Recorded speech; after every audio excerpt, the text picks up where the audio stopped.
चंदन है इस देश की माटी,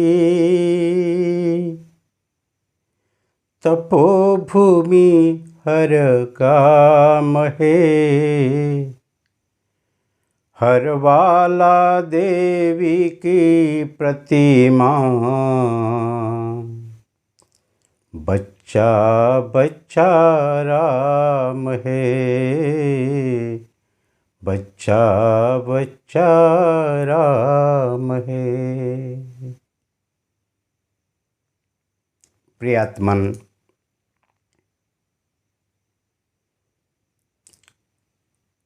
हर व्यक्ति के लिए उनकी माँ और मातृभूमि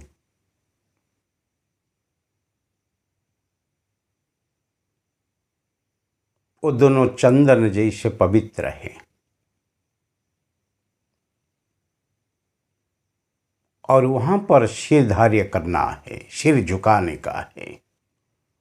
उसी में जीवन का गौरव है। देश ही सबके लिए सर्वोपरि है।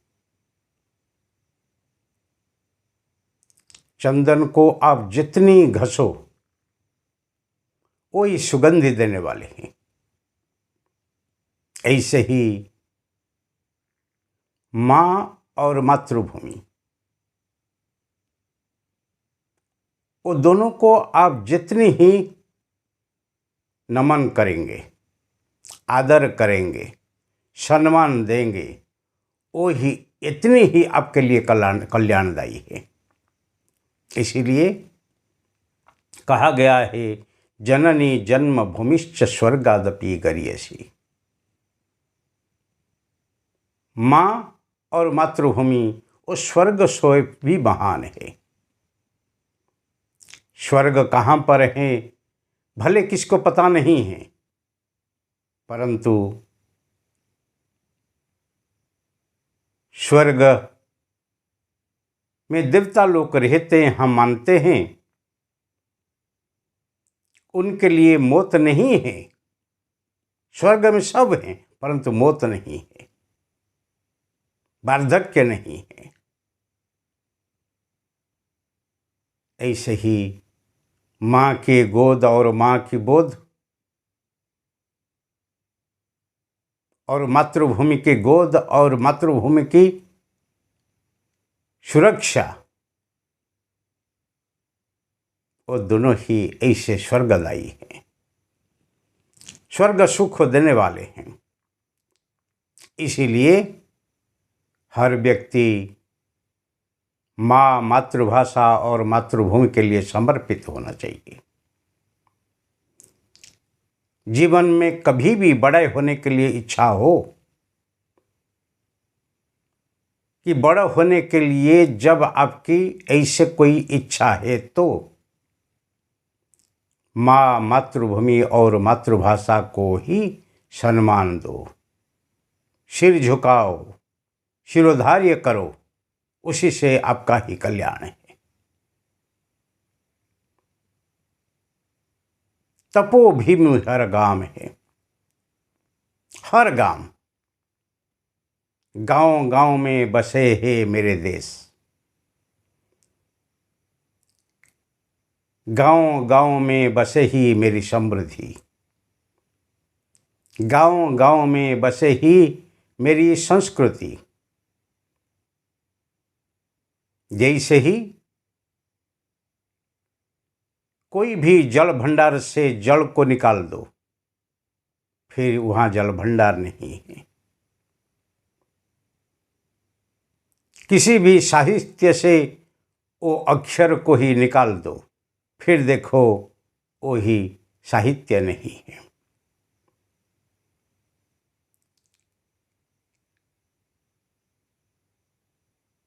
इसलिए जीवन में गांव को ही नज़र से देखना नहीं, क्योंकि किसी देश से उनके गांव को ही निकाल दो, फिर कोई देश नहीं है। इसीलिए देश की प्रगति गांव की प्रगति है। देश की प्रगति गांव की संस्कृति की प्रगति है। देश की शांति गांव की शांति से ही जुड़ा हुआ है। इसीलिए हर व्यक्ति को ही अपनी ग्राम्य संस्कृति को, ग्राम्य शांति को, ग्राम्य उन्नति को ही देखनी चाहिए। केवल राजा को राजधानी की प्रगति करने से, उन्नति करने से कोई मतलब नहीं है, परंतु जब राजा ही उनके राज्य के आखिर गांव तक उनके प्रशासन पहुंचता है, समझ लेना कि वो राज्य में सब कुछ सही है। इसीलिए हर गांव देवी की, हर तपोभूमि हर ग्राम है, हर बाला देवी की प्रतिमा, बच्चा बच्चा राम है। प्रजा तभी आनंद में रहेंगे, सुसंस्कारी होंगे, उन्नति के पथ में चलेंगे, धर्म के रास्ता में चलेंगे, जब ही वो देश की जो प्रजा हैं, हर बाला देवी की प्रतिमा, हर माँ, हर कन्या, हर नारी संस्कृति जब ही सही सलामत हो, आदर की पात्र हो, सम्मान की पात्र हो, जब ही वो स्थिति आएगी तब देखना उसी राज्य में कभी ही अधोन्नति होने वाले नहीं, उन्नति ही उन्नति आप देखेंगे। इसलिए नारी जाति की सुरक्षा, नारी जाति की उन्नति और नारी जाति के मान रखना चाहिए।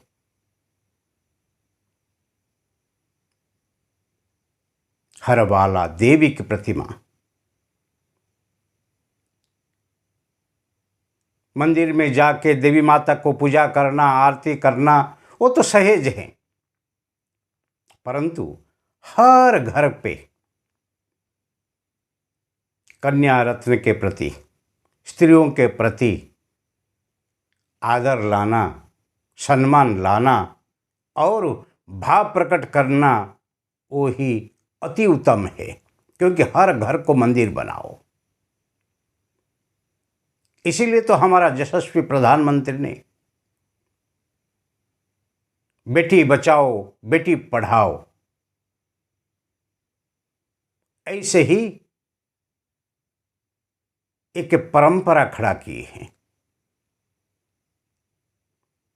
जब तक आप आपके नेगेटिव को ही सही सलामत नहीं रखते हैं, पॉजिटिव कहाँ से निकलने वाले हैं। पॉजिटिव बिगड़ जाए तो फिर नेगेटिव से आप ही दूसरी बार पॉजिटिव बना सकते हैं। इसीलिए नारी जाति ही नेगेटिव है। वहाँ से आपके समाज, वहाँ से आपकी संस्कृति, वहाँ से आपके जी शांति आप ला सकती हैं। कन्या जब जन्म लेती हैं तब सब कहते लक्ष्मी आई है, लक्ष्मी आई है, परंतु आज समाज कन्या को ही जन्म देने के लिए तैयार नहीं है। मातृगर्भ से उनको मार डालते हैं और यहाँ समाज में आने के बाद फिर उसको किसी ना किसी बहाना दे के दोष आरोप करके फिर उसको जीने नहीं देते हैं।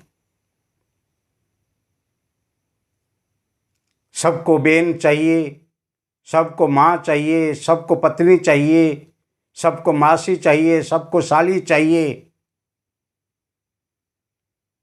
परंतु किसी को कन्या नहीं चाहिए। भाइयों और बहनों, कन्या इसी धरती ऊपर जन्म नहीं लेगी तो फिर कैसे वो किसकी बहन बनेगी। कौन किसकी माँ बनेगी, कौन किसकी पत्नी बनेगी, कौन किसकी ही दादी माँ बनेगी। इसीलिए कन्या को पहले आने दो। कन्या आएगी तो फिर किसकी वो बहन बन सकती हैं राखी बांधने के लिए, फिर किसकी पत्नी बन सकती हैं कुल को रक्षा करने के लिए, किसकी वो माँ बन सकती हैं पोषण देने के लिए, और किसी की दादी माँ बन सकती हैं कहानी सुनाने के लिए। इसीलिए हर वाला देवी की प्रतिमा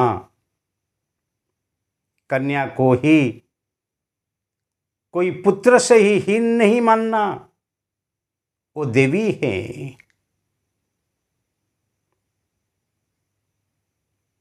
बच्चा बच्चा राम है, हर बच्चा राम है। वो रमण करने वाले हैं, आराम देने वाले हैं। इसलिए समाज में भले बच्ची हो या बच्चा हो, वो दोनों में कोई अंतर नहीं देखना। वो ही आपकी ही राम सीता है। सिया राम मय सब जग जानी, करहूँ प्रणाम जोरी जुग पानी। ऐसे कहने के बहुत सहज हैं, परंतु सबके अंदर वही राम सीता को दर्शन करना हो तो संभावना रखो। अजय कन्याओं क्या नहीं करती हैं, पुत्र लोग क्या अधिक करते हैं, परंतु वो माँ बन सकती हैं, वो भी किसको बाप बना सकती हैं। इसीलिए आज नारी शक्ति की जो सशक्तिकरण किया जाती है, आज नारी लोग की जो प्रगति है, हर क्षेत्र में देखो कन्याओं आज उनके प्रगति के पथ में आगे बढ़ती रहती हैं। इसलिए उनको आदर करो। कन्या हो या पुत्र हो, उसमें कोई अंतर नहीं देखना। वो ही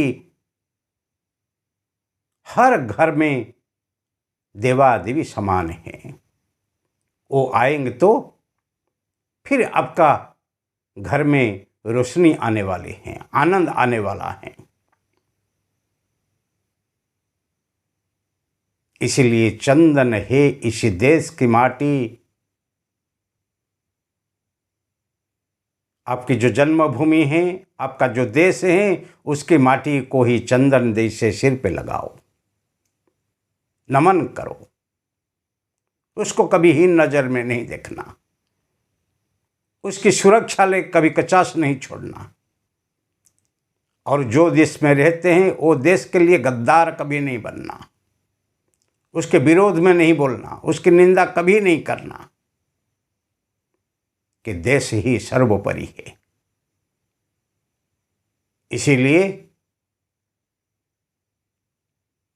देश को नमन करो। हमारा देश, भारत देश, हमारा देश, सनातन देश, हमारा देश, वैदिक देश, हमारा देश वैश्विक परिवार को स्वीकार करने का देश है। वसुधैव कुटुंबकम, सबका सुख शांति इच्छने वाला देश है। सर्वे भवन्तु सुखिनः, सर्वे सन्तु निरामया। इसीलिए मेरा देश तो महान है। भारत भूमि जैसे कोई भूमि नहीं है, भारत देश जैसे कोई भारत नहीं है, भारत सनातन संस्कृति जैसे कोई संस्कृति नहीं है, और भारत में जो उदार भावना जैसे वसुधैव कुटुंबकम जैसे कोई भावना नहीं है। यहाँ तो हर वाला देवी की प्रतिमा है, हर बच्चा ही राम राम है। इसीलिए हर व्यक्ति के अंदर जो मेहनत है, ईमानदारी है, वो तपस्या से कुछ कम नहीं है। इसलिए देश को शिरोधार्य करो, देश को नमन करो और जीवन को सार्थक बनाओ। वही बहुत ज़रूरत है। उसी से ही हमारी प्रगति है, देश की प्रगति है और विश्व का कल्याण भी है। इतनी करो, फिर देखो आपके जीवन ही सार्थक हैं। हरि ओम, हरि ओम, हरि ओम।